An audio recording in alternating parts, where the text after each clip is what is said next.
En toute vérité, 11h midi sur Sud Radio, Alexandre Devecchio.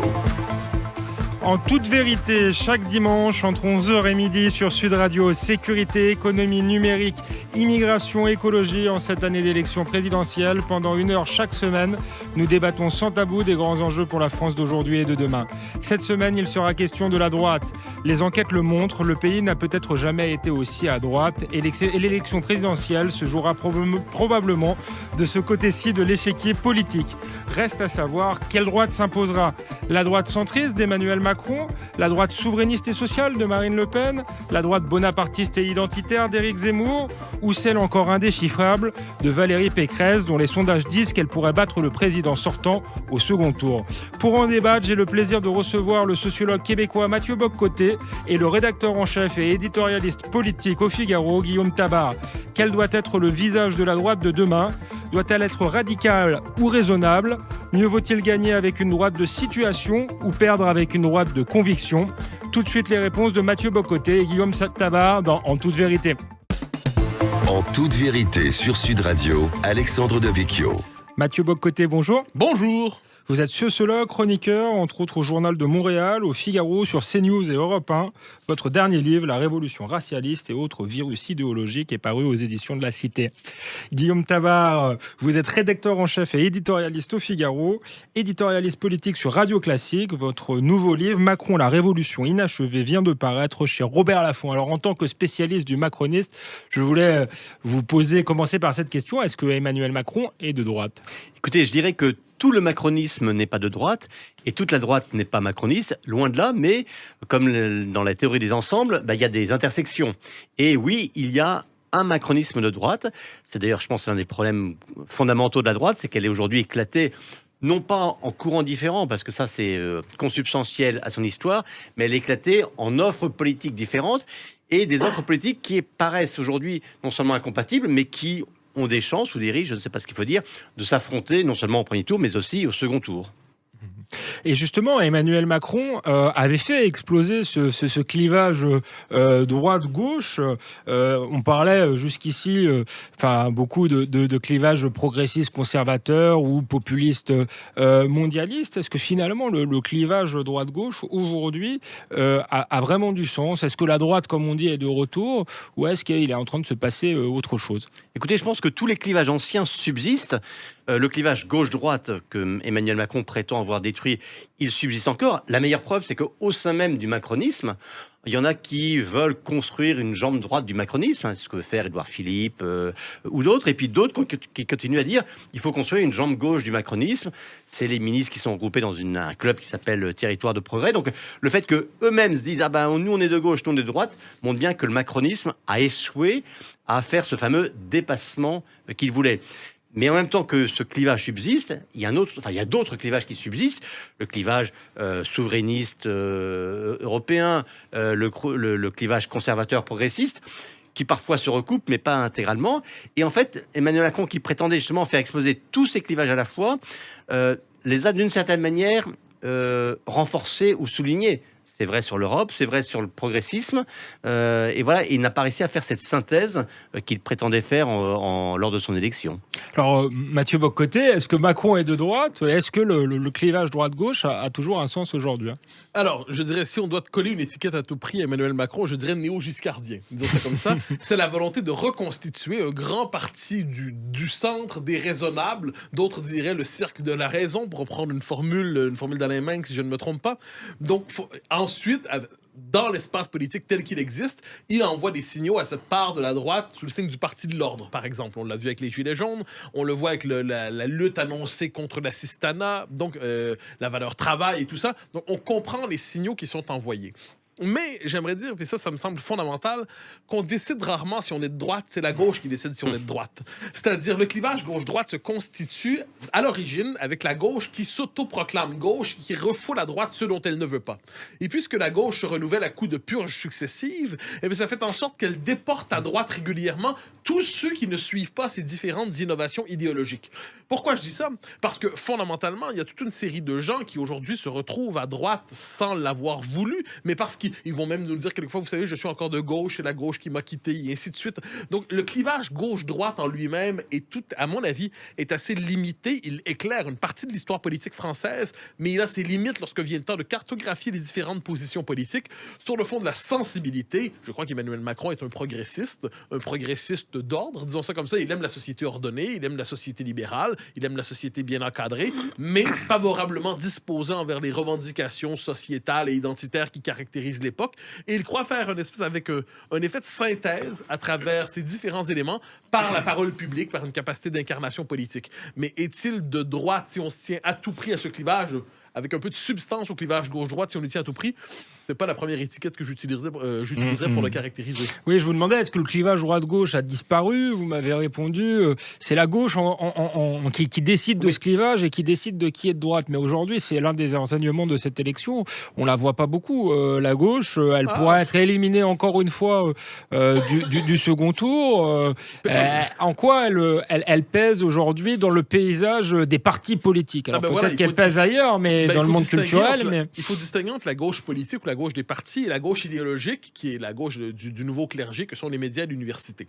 Je vous donne un exemple. L'usage récurrent et, à mon avis, complètement inadéquat du concept d'extrême droite dans la vie publique pour nommer tous des accords de fond avec la gauche témoigne de l'hégémonie idéologique persistante de la gauche. Le fait qu'une bonne partie de la droite soit obligée de répéter encore aujourd'hui à la manière d'incantation ou de psaume qu'elle n'a rien à voir avec l'extrême droite. Alors, d'accord, mais quand on lui pose la question, alors qu'est-ce que l'extrême droite avec laquelle on n'a rien à voir? La définition tarde toujours à arriver. La définition tarde à se préciser.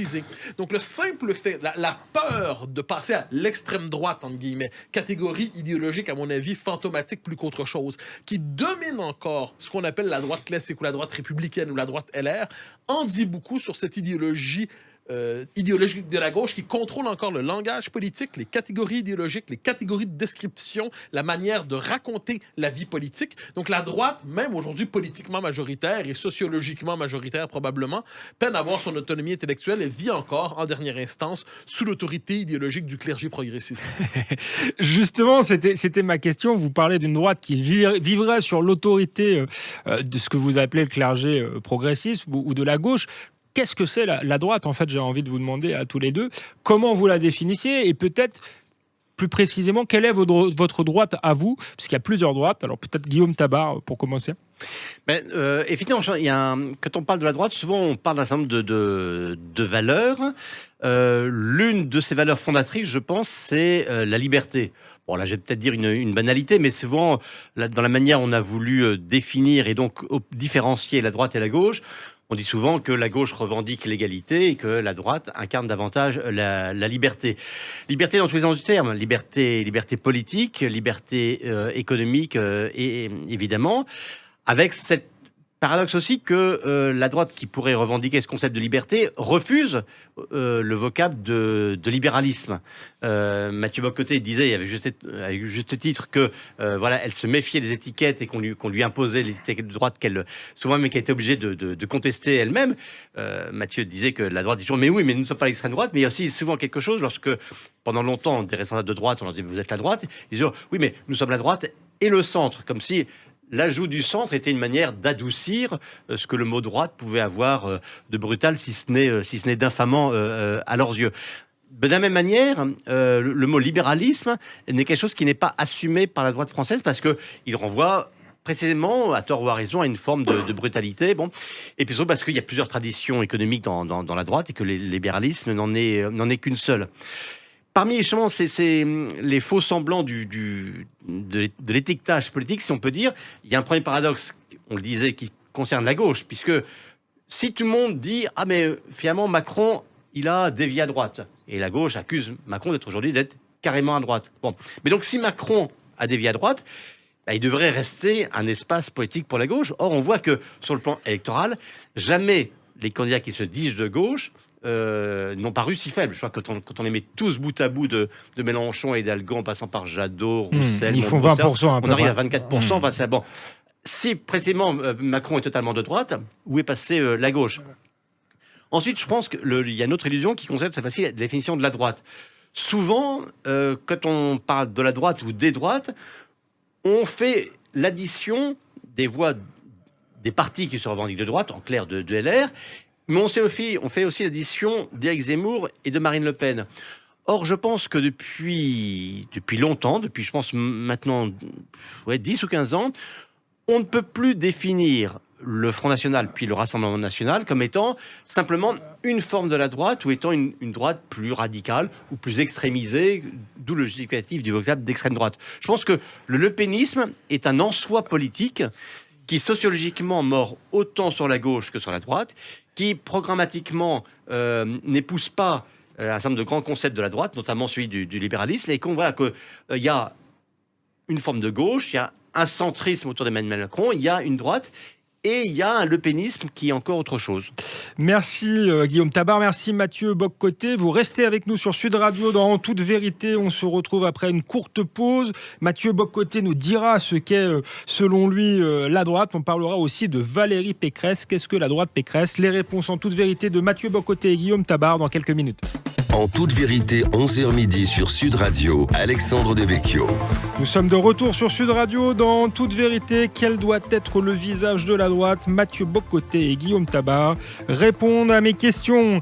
Avant la pause, on essayait de définir ce qu'était la droite. Mathieu Bock-Côté, même question qu'à Guillaume Tabar. Comment vous définiriez la droite autrement que comme l'inverse de la gauche? Justement, je me permets de revenir là-dessus parce que en deux temps. La droite a peu d'identité en elle-même. C'est-à-dire, faites l'histoire idéologique de la droite et c'est globalement un rassemblement de proscrits et de parias. C'est-à-dire, fondamentalement, c'est une série de... sauf la droite originelle, appelons ça la fameuse contre-révolution, rares sont les familles politiques qui naissent à droite. En dernière instance, libéraux, conservateurs, même les conservateurs, à la rigueur, sont d'abord et avant tout des modernes sceptiques. Des modernes sceptiques qui sont ensuite transformés en réactionnaires. Donc, il y a tout un jeu, le clivage gauche-droite en lui-même, je le dis souvent, est à l'avantage exclusif de la gauche. Et qui est de droite et de gauche en dernière instance? Parce qu'il il concède à la gauche le pouvoir immense de décider s'il est à droite, très à droite, trop à droite, d'extrême droite. Vous noterez, on passe rarement à droite, on dérive à droite, et ainsi de suite. Et la droitisation, c'est rarement présenté comme un fait de société. C'est vu à la manière d'une forme de pathologisation de l'esprit. Alors, tout cela dit, une fois que ces catégories-là sont problématisées, s'il y a une droite sur le plan substantiel des choses, appelons ça une droite qui ne soit pas qu'une non-gauche, qui ne soit pas qu'une gauche pâle ou une gauche au ralenti, eh bien, pour moi, elle ne peut être, à certains égards, quand vous évoquez, Guillaume Tabar, la valeur de liberté, mais elle ne peut qu'être, en dernière instance, que, je dirais, conservatrice dans le bon sens du terme. J'entends par là, elle ne peut accepter une définition strictement juridique ou administrative du lien social. Il y a une dimension historique dans le sens de l'appartenance nationale à droite. Il y a une dimension civilisationnelle aussi. C'est pour ça que le fameux thème identitaire dont on parle beaucoup, alors qui est associé quelquefois à des mouvances radicales, mais globalement, si on le prend au sérieux, le terme identitaire, qu'est-ce que ça veut dire? Ça veut dire... c'est une référence au substrat culturel et historique d'un peuple. C'est ce qu'on pourrait appeler une forme de bonapartisme conservateur à la française, disons ça ici.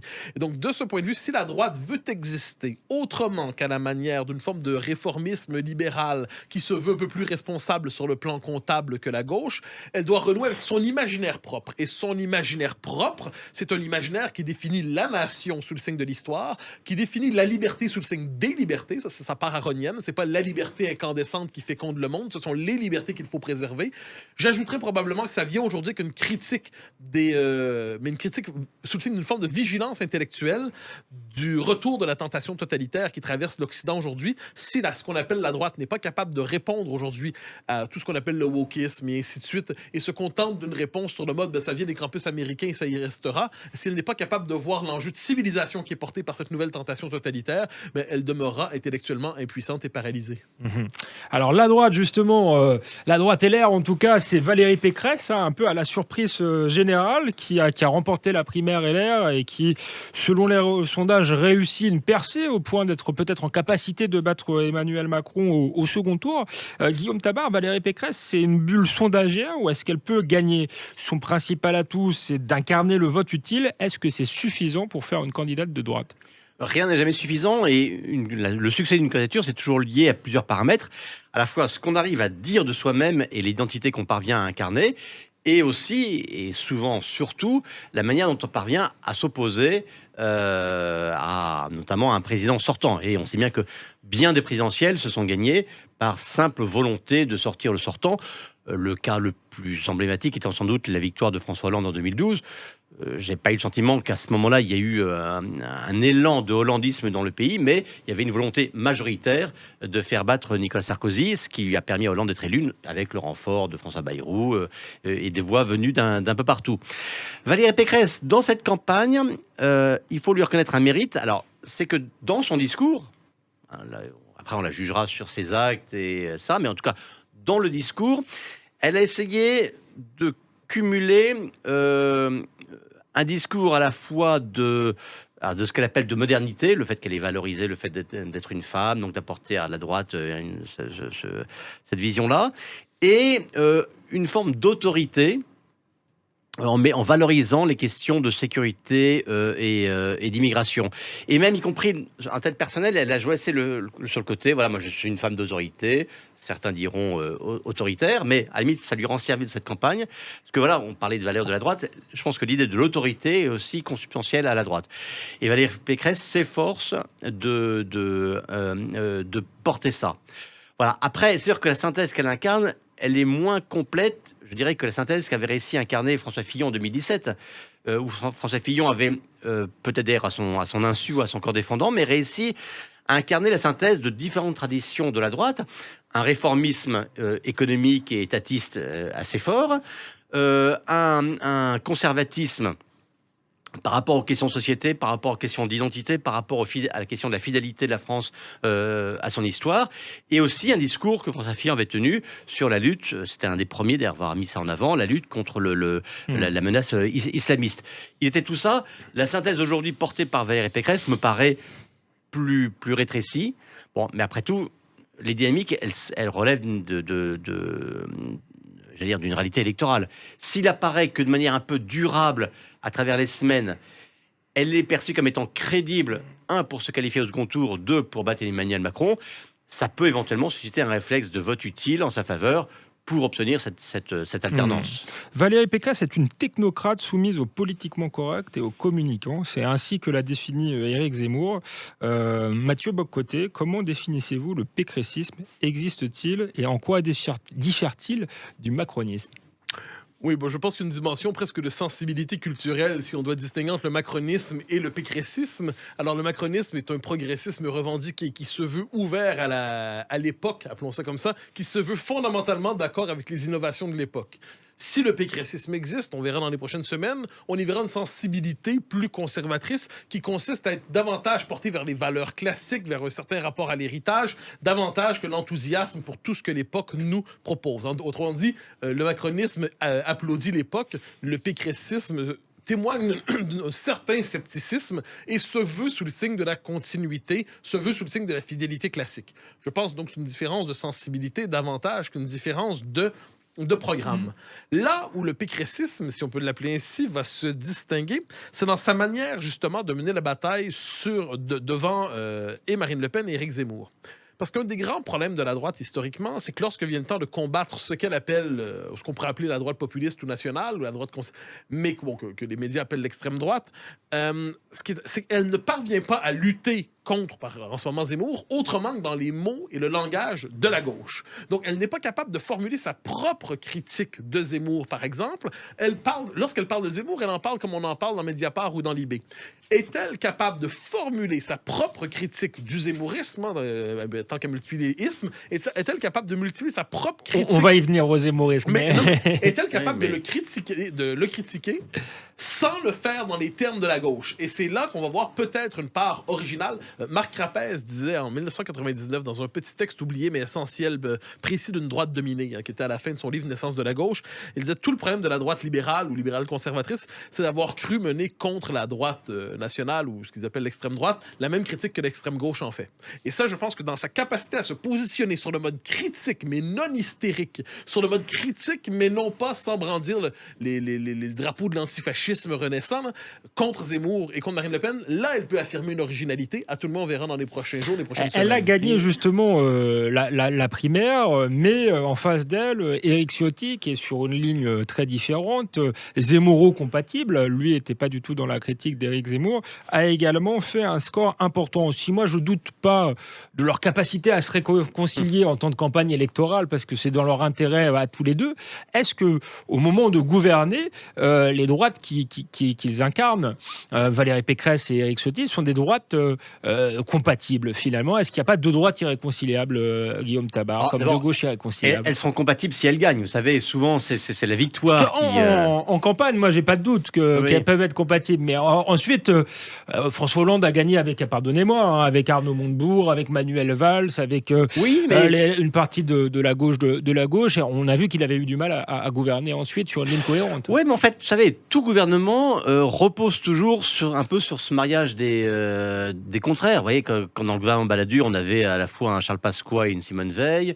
Lorsque, dans le gouvernement de Jacques Chirac, on avait à la fois un Alain Madelin et puis des gens venant d'autres sensibilités. Il n'y avait pas Séguin dans le gouvernement. Non, justement. Chirac, justement. Enfin, bon, Séguin avait fait gagner Chirac pour ensuite il l'avait exclu du pouvoir. Est-ce que c'est pas ça qui nous guette qui guette la droite en tout cas. Mais en fait, je pense que la question préalable à tout ça, c'est la capacité de la droite, donc aujourd'hui de Valérie Pécresse, à s'adresser à tous ces électeurs potentiels. C'est vrai qu'on peut penser aujourd'hui que, je vous disais tout à l'heure que je pense qu'on ne peut pas assimiler le pénisme à la droite, ce qui est devenu une réalité, enfin c'est un en-soi politique, mais il n'empêche, je pense que dans les quelques 35% d'électeurs qui aujourd'hui disent voter ou pour Marine Le Pen ou pour Éric Zemmour, il y en a, je pense, au moins la moitié qui pourraient être ou qui sont potentiellement des électeurs qui pourraient voter pour un candidat de droite, à condition que l'on sache leur parler. Et là, je rejoins entièrement ce que dit Mathieu Bock-Côté, c'est qu'on voit la droite qui est toujours dire mais il ne faut pas insulter les électeurs du Front National, il faut leur parler, etc. Sans quoi ils ont raison, mais dès lors que l'on porte sur les candidats, sur les représentants de ce courant-là, un regard qui est, comme disait Mathieu, un regard finalement identique à celui que porte la gauche, il n'y a aucune raison que ces électeurs-là aient envie de revenir.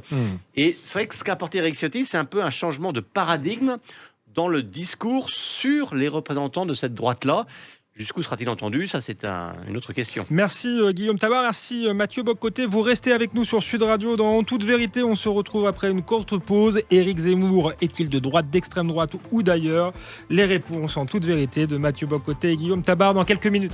En toute vérité, 11h midi sur Sud Radio, Alexandre Devecchio. Nous sommes de retour sur Sud Radio. Quel doit être le visage de la droite? Mathieu Bock-Côté et Guillaume Tabar répondent à mes questions en toute vérité. Mathieu Bock-Côté, avant la pause, nous tentions de définir le pécressisme. Nous allons maintenant tenter de définir le phénomène Zemmour. Donc je vous pose la question, Mathieu Bock-Côté. Qu'est-ce que le zemmourisme? Alors, je définissais plutôt le macronisme comme un néo-giscardisme. On pourrait définir le zemmourisme comme un néo-RPR, appelons ça comme ça. C'est-à-dire la trame de fond. Si on s'intéresse aux travaux de Zemmour depuis ses premiers livres, ses tout premiers livres jusqu'à aujourd'hui, il n'a jamais véritablement changé d'avis sur le fond des choses. Ensuite, il y a une évolution de sa pensée selon les circonstances. Mais sa ligne de fond, c'est une forme de bonapartisme conservateur, de gaullisme revendiqué, de gaullisme national conservateur. Pourrait-on dire, je pense, une définition assez honnête du zemmourisme. Donc, sous le signe du général de Gaulle, je suis fasciné par ceux qui cherchent à le transformer, à le pétainiser, comme on dit, à le transformer en adepte secret ou revendiqué du régime de Vichy. C'est objectivement faux et ça relève, pour moi, de ce point de vue, d'une campagne de diffamation politique. Bon, une fois que c'est dit, le gaullisme conservateur, un camp national conservateur, sur le plan politique, Zemmour a déjà revendiqué son quadruple héritage. Il se tournait vers Maastricht. Il disait « J'hérite, quant à moi, de Séguin, de Pasqua, de Villiers et du père Le Pen, ajoutait-il, pour intégrer tout le camp du Nord Maastricht. Et il ajoutait, faut pas oublier, Chevènement. Alors, qu'est-ce qu'on voit à travers ça? C'est une volonté de fédérer ensemble les sceptiques sur le plan politique. Là, quand on construit une offre, les sceptiques de la modernité, ou pas de la modernité, du régime, du progressisme incantatoire. Et il cherche à les rassembler, mais sur un changement de posture. On n'est plus devant le conservatisme qui s'excuse et qui veut simplement apporter des virgules et des nuances au programme dominant. Il est sur le mode offensif. Et je pense que la légitimité médiatique et ensuite politique de Zemmour s'est construite comme ça, dont on n'est pas couché à aujourd'hui. C'est qu'à la différence de cette droite qui s'excuse d'exister, lui était sur le mode de la contre-offensive permanente et il est dans le never explain, never complain, comme disent les Britanniques. Il est sur le mode offensif et sur le mode idéologiquement offensif. Alors ensuite, on peut lui faire plusieurs critiques, plusieurs tout à fait fondées, un certain esprit de système sans le moindre doute, une capacité quelquefois de se laisser entraîner lui-même dans des polémiques qui font en sorte qu'il y a une forme de deux Zemmour qui existent dans l'espace public. Il y a le Zemmour tel qu'il existe et le Zemmour fantasmé contre lequel plusieurs luttent. Mais si on cherche à définir l'identité doctrinale du zemmourisme, au-delà, comme je le dis, de toutes les polémiques qu'on peut lui associer, c'est vraiment, à mon avis, une forme de camp national conservateur néo-RPR. Je pense que ça le situe bien. Alors, Guillaume Tabar, Éric Zemmour, c'est pas toujours défini à droite. Aujourd'hui, il se définit comme étant de droite et même voulant faire l'union des droites. Qu'est-ce que la droite Zemmour? Est-ce que c'est une droite libérale, bonapartiste, souverainiste, identitaire? Comment vous la voyez? Alors, je pense qu'effectivement, les deux mots qui correspondent le mieux à ce qu'est le zemmourisme, c'est effectivement bonapartiste et identitaire. Libéral moins. Bien sûr, quand on regarde son programme économique, on trouve des éléments que l'on trouve habituellement dans le libéralisme, que ce soit sur la réforme des retraites, sur la baisse des charges, etc. Enfin, il est dans une épure, j'allais dire, libérale classique, mais on voit bien que ça n'est pas la dominante de son discours. La dominante, c'est vraiment l'identité. Moi, il y a une phrase qui me frappe, alors qui choque beaucoup, mais que je trouve très, très intéressante. C'est maintenant il conclut tous ses discours en disant « Vive la République et surtout, vive la France ». Alors, ceux qui n'ont pas vu le piège tombent dedans, dire « Ah, vous voyez, ça veut dire qu'il relativise la République ». Je pense que c'est exactement l'inverse.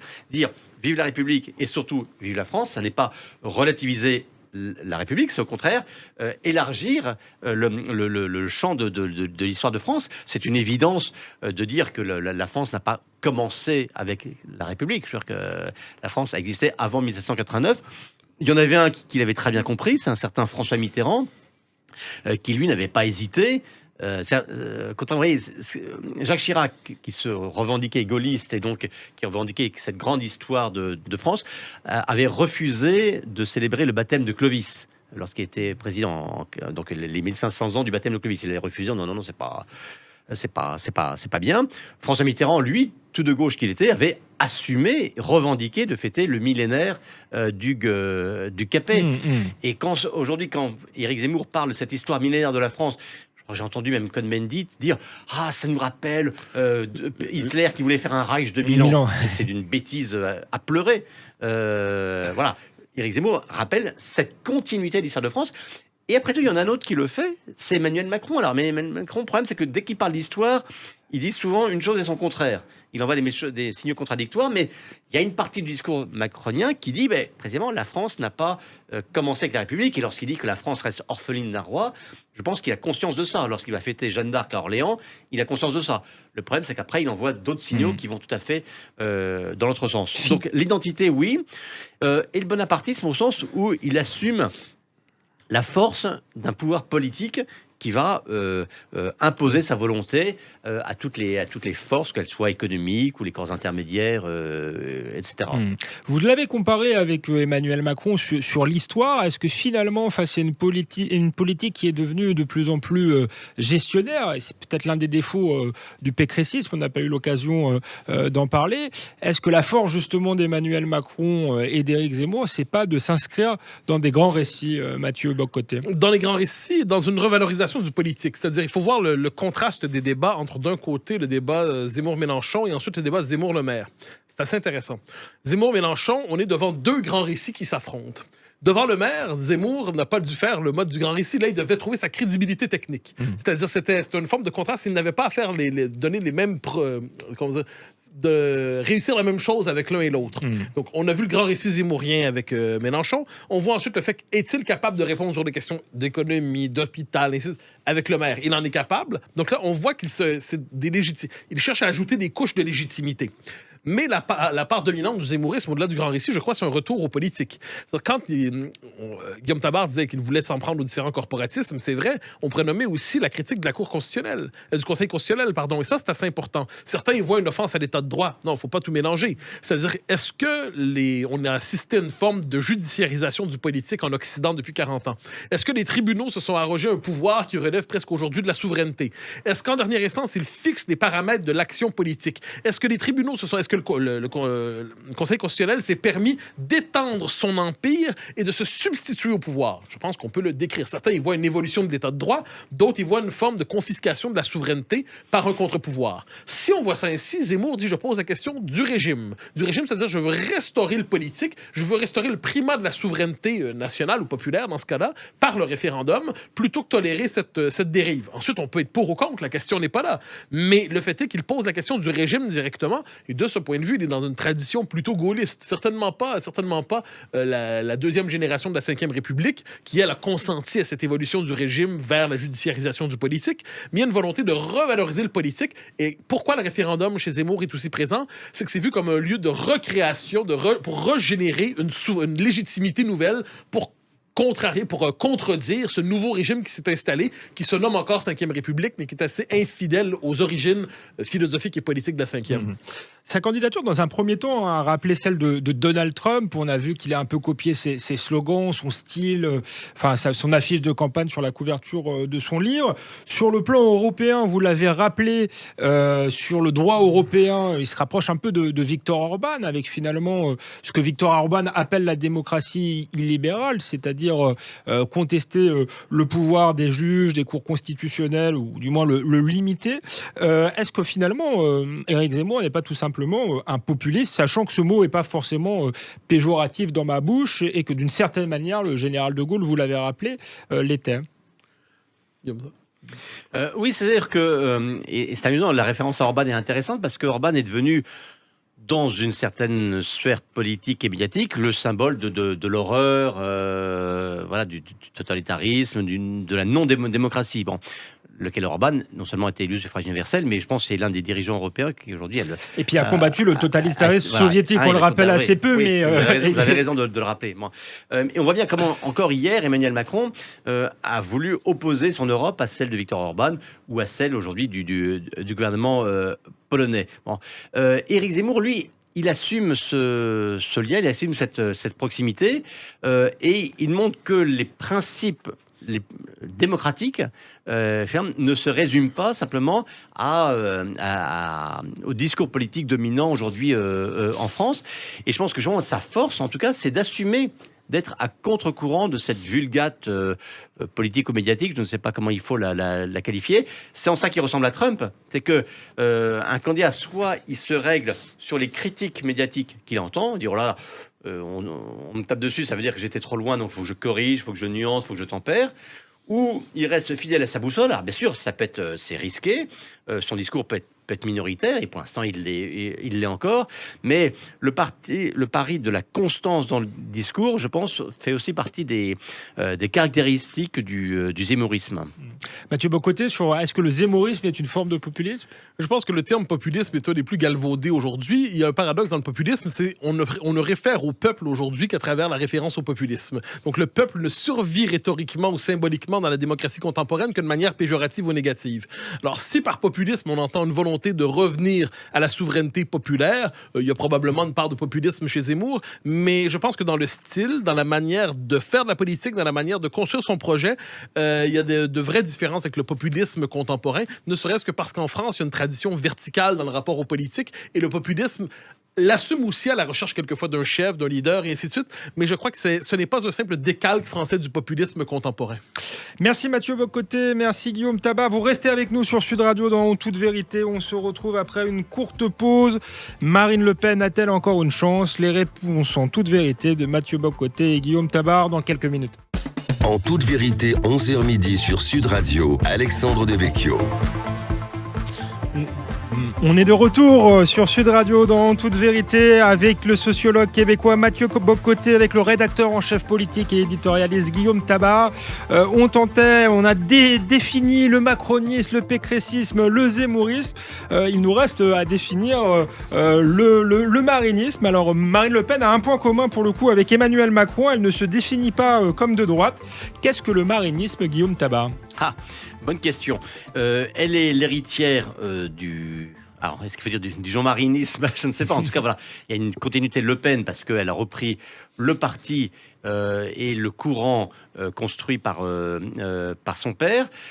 Faut pas oublier que ce qu'on appelait le gaucho-lepénisme est une réalité apparue, d'ailleurs je crois que c'est Pascal Perrineau qui l'avait théorisé le premier, qui est apparu du temps de Jean-Marie Le Pen, notamment à la présidentielle de 95. Ce qui veut dire que, en fait, ce qu'on appelle le gaucho-lepénisme, c'est le fait que des catégories populaires, des ouvriers, des chômeurs, des employés, qui pendant longtemps étaient dans la sphère politique de la gauche, ont abandonné la gauche, notamment parce qu'ils avaient estimé qu'ils étaient trahis par la gauche lorsqu'elle était au pouvoir, et se sont reconnus dans le discours de Jean-Marie Le Pen.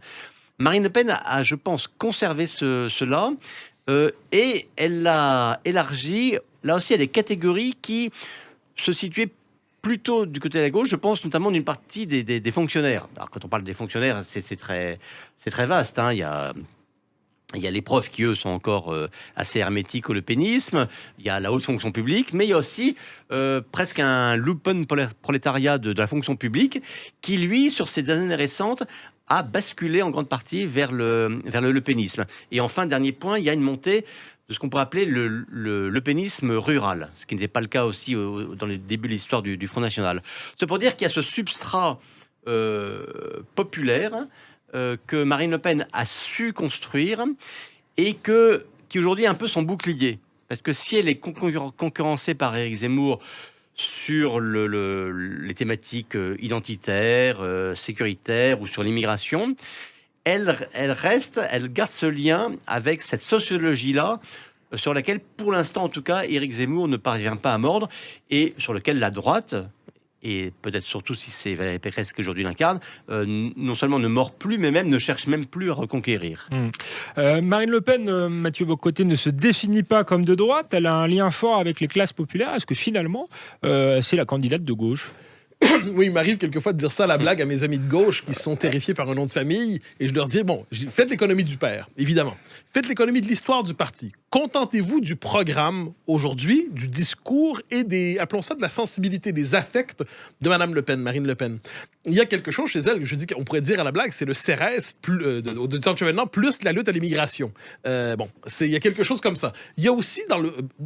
appelons ça son noyau doctrinal. Et là, il y a une forme de véritable populisme chez elle, sur le coup. Elle prétend incarner justement la résistance des classes populaires aujourd'hui au mouvement de l'époque. Donc la part populiste, je pense qu'elle l'assume. Je pense pas qu'elle le revendique même de manière assez positive dans son esprit.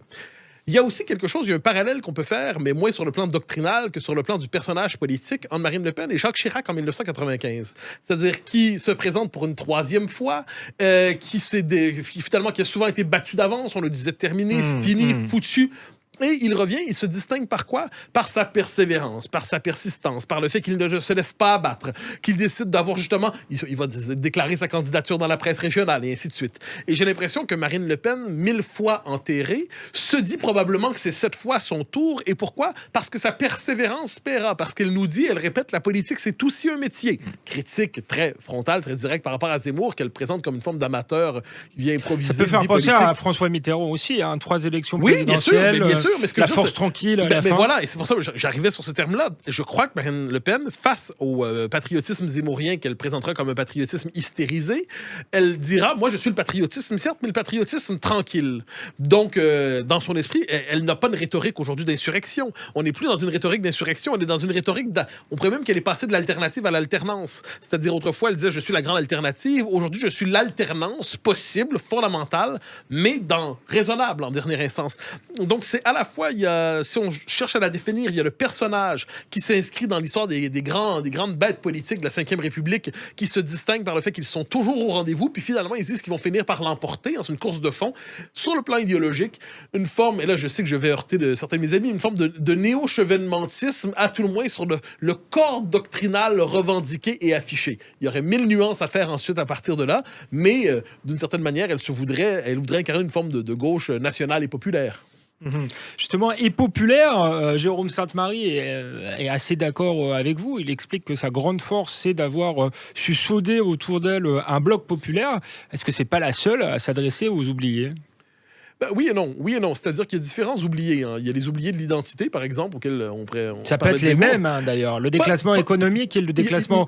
Jérôme Sainte-Marie vous dirait que le déclassement économique et le déclassement culturel vont de pair, puisque les plus humbles ont moins les moyens de se protéger des conséquences culturelles de l'immigration, de l'insécurité, que ceux qui sont plus aisés et qui habitent dans des quartiers favorisés. Vous avez tout à fait raison, mais normalement, les gens qui ont les moyens de se protéger de tout cela ont le luxe, en plus, de continuer à voter à gauche, hein, pour la gauche mondaine. En plus, donc, non seulement ils sont protégés de tout, mais en plus, ils se paient le luxe d'avoir une conscience surplombante et dominatrice. Il y a quelque chose de ou progressiste, tout simplement. La gauche n'existant plus, enfin, étant assez faible dans cette élection. Mais dans des catégories sociales privilégiées, mondaines, bon. Cela dit, il y a différents types de déclassés. Il y a des déclassés socio-économiques, il n'y a pas de doute là-dessus, qui constatent qu'effectivement, la mondialisation telle qu'elle vient, le monde tel qu'il s'est construit depuis 30 ans, ces gens-là sont à la recherche d'une protestation, justement, contre leur déclassement. Mais il y a aussi le déclassement symbolique qui recoupe, mais sans être parfaitement identique. On trouve, et c'est pour ça que Zemmour est capable, de ce point de vue, de parler aux catégories sociales plus privilégiées, et ainsi de suite, des gens qui, globalement, sont socialement avantagés, mais qui se sentent aujourd'hui étrangers en leur propre pays. Et ça, ce sentiment de devenir étranger en son propre pays, d'être expulsé de la légitimité, expulsé symboliquement du camp des fréquentables et des respectables, certains trouvent dans la candidature Zemmour, on verra si ça va être encore le cas dans quelques semaines, dans quelques mois, parce que la campagne de diabolisation de Zemmour est très efficace aussi dans ces milieux-là. Mais ils trouvent en lui, ou trouvaient en lui, à tout le moins lorsqu'il était dans les médias, l'occasion d'afficher une dissidence, mais qui respecte les codes culturels qui sont les leurs, des codes littéraires, des codes historiques, des codes sociaux, et ainsi de suite. Donc il y a différents types de déclassés, mais pour ce qui est des déclassés de la mondialisation, sans le moindre doute, il se retrouve plusieurs chez Marine Le Pen. Guillaume Tabar qualifie au second tour Éric Zemmour peut faire exploser le RN et LR et participer à la recomposition du paysage politique. Mais en 4e position, comme aujourd'hui, selon les sondages, il ressusciterait finalement les Républicains et serait le fossoyeur du camp national.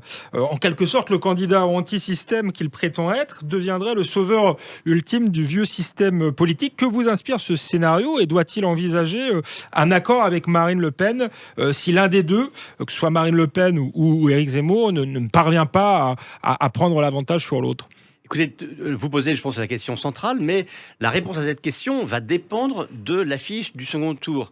Et selon l'affiche, les scénarios... C'est avant le second tour, puisque à l'heure actuelle, les deux sont éliminés du second tour. On ne sait pas. Aujourd'hui, Emmanuel Macron semble plus assuré d'être présent au second tour. Mais attendons, il n'est pas encore entré en campagne, donc il n'est pas encore devenu la cible. Donc peut-être que lui aussi peut s'effondrer. La question, ça va être un match à 4. Sans doute. Aujourd'hui, en tout cas, il y en a 3, Valérie Pécresse, Marine Le Pen et Éric Zemmour, qui sont des potentiels concurrents du second tour. Et l'écart qu'il y a entre tous aujourd'hui ne permet pas de dire de manière définitive c'est Valérie Pécresse qui y sera, ou c'est Marine Le Pen, ou c'est Éric Zemmour. Aujourd'hui, l'ordre d'arrivée est en train de se modifier, mais c'est pas éternel. C'est évident que si c'est Pécresse face à Macron, Pécresse aura davantage de chances de reconstituer une droite, et c'est possible une droite un peu élargie. Si on est Macron face à Le Pen ou face à Zemmour, on voit bien comment la droite, y compris celle qui soutient aujourd'hui Valérie Pécresse, va se retrouver tiraillée, éclatée entre ceux qui voudront aller plus loin dans le ralliement Emmanuel Macron, c'est-à-dire qu'il y aura une deuxième vague. Il y a eu la vague de 2017 avec Édouard Philippe, Bruno Le Maire, Darmanin, etc. Et qu'il y aura potentiellement une deuxième vague de ralliement à Emmanuel Macron, et d'autres qui peut-être partiront vers une droite reconstituée autour ou avec Éric Zemmour. Bon. Voilà, et si c'est Éric Zemmour qui gagne, est-ce qu'il est capable lui aussi d'élargir une droite? Je pense que si Éric Zemmour est au second tour, mécaniquement, il y aura peut-être une partie des cadres actuels de LR qui iront vers lui, mais je pense que majoritairement, les élus iront plutôt du côté d'Emmanuel Macron.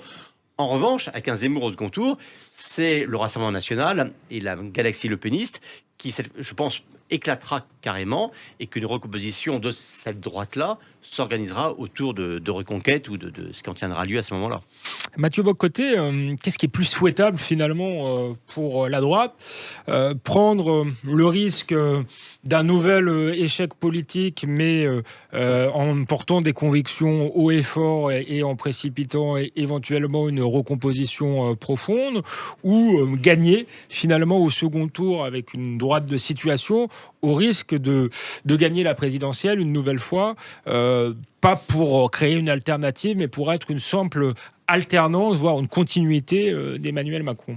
Je répondrai de manière un peu décalée en disant qu'il y a 3 pôles aujourd'hui dans la vie politique française. Il y a le pôle de gauche radicale, et là on se demande est-ce que c'est la sensibilité Mélenchon ou Jadot qui va dominer. Autrement dit, le côté révolutionnaire ou le côté écologisme de gouvernement, mais affirmé. Bon. Il y a le pôle central, le pôle macronien. Est-ce que dans ce pôle central, la sensibilité progressiste, Emmanuel Macron, ou plutôt conservatrice, Valérie Pécresse, la recomposition n'est pas terminée ici, mais va dominer. Qui va dominer dans le pôle central? Le Parti de l'ordre ou le Parti du progrès modéré? Et il y a le camp national, je ne sais pas comment l'appeler. Est-ce que c'est la part populiste qui va l'emporter, donc Mme Le Pen, ou est-ce que c'est la part conservatrice? Donc national-populisme ou national-conservatisme, dans ce cas-là, c'est Zemmour. Je pense que sur le fond des choses, quelles que soient nos préférences politiques, qu'il y ait une clarification politique à terme de ces 3 grandes options en France va clarifier le débat démocratique. Parce qu'en dernière instance, sinon, deux mondes se chevauchent, 2 mondes se superposent, et le fait que ces 2 mondes se superposent empêche la clarification des grandes options qui se présentent à la France aujourd'hui. Merci Mathieu Bock-Côté, merci Guillaume Tabar, j'étais ravi de vous avoir, c'était passionnant. On se retrouve la semaine prochaine pour un nouveau numéro dans Toute Vérité.